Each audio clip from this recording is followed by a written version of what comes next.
বন্ধুরা, আমার finally 49K followers complete হয়ে গেছে, আর 50K হতে খুব তাড়াতাড়ি বাকি আছে আর কি। তো আমার খুব এক্সাইটেড, আমি কি বলবো বুঝতে পারছি না। তো আমার জন্য 100K খুব তাড়াতাড়ি হয়ে যায়, আর 100K যেদিন হবে সেদিন আমি পার্টি রাখবো, বুঝলেন? তো তোমরা সবাই আসবেন, তাই আমার পার্টিতে খেতে গেলে আমাকে ফলো করো, আমার 100K কমপ্লিট করে দাও, তারপরে চলে আসো আমার বাড়িতে খেতে। তো যাই হোক, আমি খুব এক্সাইটেড। 50K হলেই আমি খুব ভালো আনন্দ পাচ্ছি আর কি। আমি আমার ভাষা খুঁজে পাচ্ছি না, আমি কি বলবো।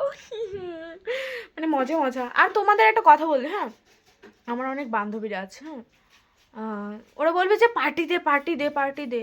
এদিকে আমার ভিডিওতে একটু লাইক কমেন্ট কিচ্ছুই করবে না, হ্যাঁ, হিংসা, এদের আবার হিংসা হয়। আবার এদিকে হলো আমাকে লাইক কমেন্ট কিছু করবে না, অথচ যেই হলো আমার একটু 50K এরকম আসতে চলেছে, সবাই বলছে পার্টি দে, পার্টি দে। শালা, তোদেরকে কিচ্ছু দেবো না খাইতে, যা এখান থেকে ফাট। আমাকে ফলো করে না, আবার হলো লাইক কমেন্ট করে না, আবার খাইতে আসে। হুম হুম।